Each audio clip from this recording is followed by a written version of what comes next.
مؤتمر قيم جدا، موجود في وقت اتنفذ في وقت هو على مدار يومين على ما أعتقد.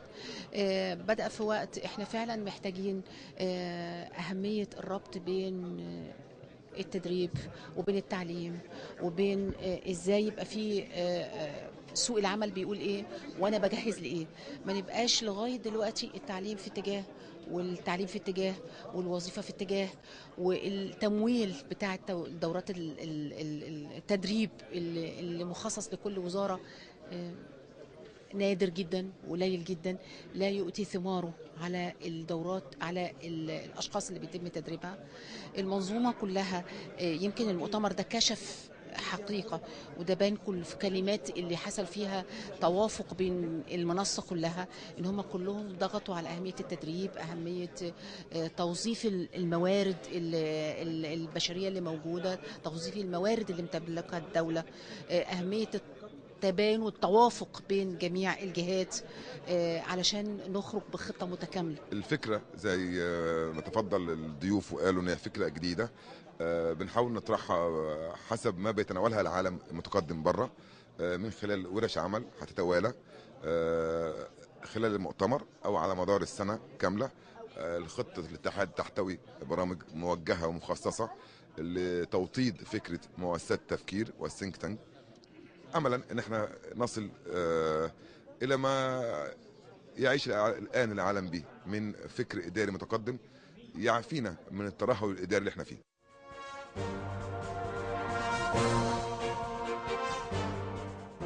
مؤتمر النهارده كان موضوعه مؤسسات التفكير والخبره. ده ترجمه للتعبير الانجليزي think tank. هذه المؤسسات موجوده في كل الدول المتقدمه، ولكن للاسف نادرا ما نجدها في الدول الناميه، وتكاد تكون غير موجوده في الدول العربيه. المؤسسات دي لما نشوفها في الدول المتقدمه نجد انها بالالاف، يقال انها وصلت لاكثر من 8000. امريكا لوحدها فيها حوالي 2000 مؤسسه للتفكير والخبره. ده دليل على نجاحها واهميتها. بتعمل ايه عشان الناس تعرف؟ المؤسسات دي عباره عن بناء افراد ذوي العلم والخبره، علماء، ومش مسؤولين عن اي حاجه تنفيذيه، لا بنديله ورقه يمضيها ولا حاجه، عايزين يقعد يفكر، ولذلك بنسميه مؤسسات التفكير. يقعدوا مع بعض مش لوحده، يفكروا ويدوا كل خبرتهم يطلعوا لنا بايه؟ مجموعه عن تطوير التعليم، مجموعه عن رفع المستوى الصحي للمواطنين، مجموعه عن حل مشكله المرور، مجموعه وهكذا. دول مش مستشارين لرئيس الجمهوريه يقعدوا معاه، لا، دول للمجتمع كله. يقدموا تقريرهم رئيس الجمهوريه، رئيس الوزراء، الوزراء المختصين. ونجح هذا الفكر نجاح كبير جدا في الدول التي طبقته، وهي كما ذكرت الدول عملنا كبير، واوصينا الملوك والرؤساء والامراء في الدول العربيه انهم ينهجوا مثل هذه الدول ويكونوا مجموعه من مؤسسات التفكير والهجره حتى نعوض ما فاتنا ونحقق التنميه المستدامه المنشوده. الفكره جميله جدا ان هو وجود اداره للفكر ومساعده الوزراء، هي كانوا زي مساعدين الوزير، بس هي فكره كويسه قوي. واحنا هنحاول طبعا ان احنا نستثمر الفكره دي وندي فيها مؤتمر او ندوه عندي في مركز اعداد القاده تابع للجهاز المركزي للتنظيم والاداره.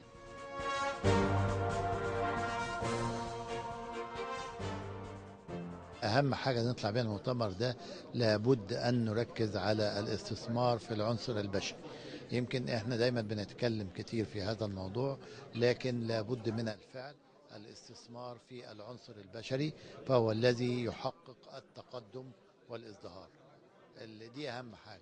هناك توصية أو مقترح كان أشار إليه دولة رئيس الوزراء الأسبق الدكتور علي لطفي، وهو إن احنا نمنح الشهادات الجامعية تكون محددة المدة، بحيث يتم تجديدها من خلال حصول الخريج على دورات وتنمية لمهاراته، وتختلف طبعا من تخصص إلى آخر، بحيث تجدد هذه الشهادة في فترة لاحقة. هذا يعمل على تنمية المواهب.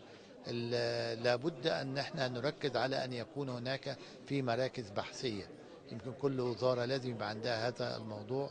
احنا مثلا في هيئة الاستثمار لدينا قطاع خاص بالسياسات، لدينا مركز للبحوث، لدينا إدارة مركزية للدعم المعرفي وللترجمة. كل ده لأن بنركز على هذه الدراسات، لأنها هي التي تستطيع أن احنا نخطط من خلالها ونرسم المستقبل. في قلب هذه المعايير هو الثروة البشرية، وأنا دائما أسميها الثروة البشرية وليس كلمة القوى العاملة. ووجدنا ان احنا في مصر ولله الحمد عندنا مخرجات تعليميه طلعت احمد زويل ونجيب محفوظ وانور السادات ومحمد البرادعي اللي خدوا نوبل، وفي طابور طويل من العلماء المصريين المشهود لهم في اوروبا والولايات المتحده. اذا يبقى التعليم في جزئيات منه جيد، البحث العلمي في جزئيات منه جيد، انما يبقى في النص الذين افلتوا التعليم وافلتوا البحث العلمي، دول لازم نلحقهم بالتدريب وترقيه الناس الى مستويات اعلى.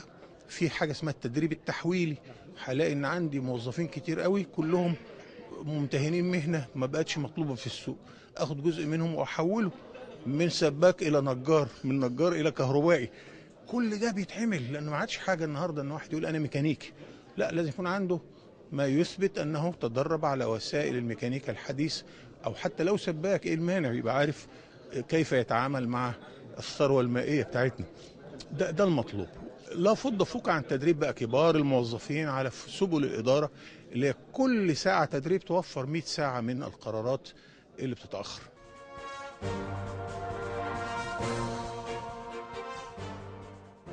الحقيقة احنا مهتمين جدا بمجالات التفكير وتنمية العقول، والحقيقة وزارة التربية والتعليم ابتدت، يمكن ما استنيتش المؤتمر ده، انما هي ابتدت مراحل سابقة، ومن يعني أو اخرها كان الصيف الماضي. احنا دربنا طلبة كتير على مستوى محافظات ومديريات الجمهورية. كانت دورة خاصة بتدريب التفكير اسمها قيادات المستقبل، ودربنا كتير من الكوادر بوزارة التربية والتعليم والأساتذة في جميع التخصصات على دورة التفكير كورت 1، لأن احنا بنهتم بكيفية تنمية العقول قبل تنمية أي شيء تاني. احنا بنتكلم عن عنصر هام جدا وهو عنصر التفكير. ثانك تانك يعني ايه؟ المؤسسات الخبرة والتفكير اللي قصدنا بها ننمي القدرات الإدارية والبشرية، وخاصة للشباب. الشباب هم الحصيلة والركيزة الأساسية للمجتمع حاليا في نهضته.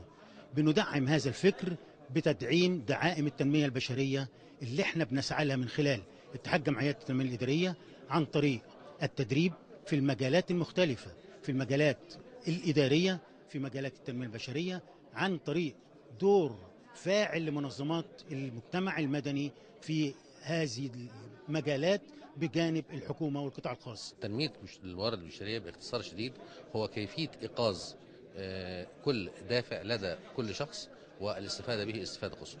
تنمية الموارد البشرية نحن في أمس الحاجة إليها في هذا الوقت، حيث أن المورد البشري يعد من أهم المدخلات لأي عملية. نحن في مصر محتاجين أن احنا نعيد تنمية مهاراتنا وخاصة الموارد البشرية فيها، حتى نستطيع أن نحصل على مخرجات تتناسب بما يرجوه السيد الرئيس في الفترة القادمة وبما يتطلبه الاحتياجات الحقيقية في الفترة القادمة. لو عرفنا مواردنا البشرية هي إيه، وعرفنا نوثق هذه الموارد ونؤهلها تأهيلا جيدا، لاستطعنا استغلال الموارد الطبيعية الأخرى عن طريق تنمية هذه الموارد البشرية. لأعدنا المواطن المصري إلى حظيرة الوطن مرة أخرى. لأعدنا النظرة الشمولية التي تعتمد على الكل وليس على الجزء. لأعدنا النظرة التي تعتمد على المجموعة وليس على الفرد، وهي دي الهدف الأساسي من تنمية الموارد البشرية.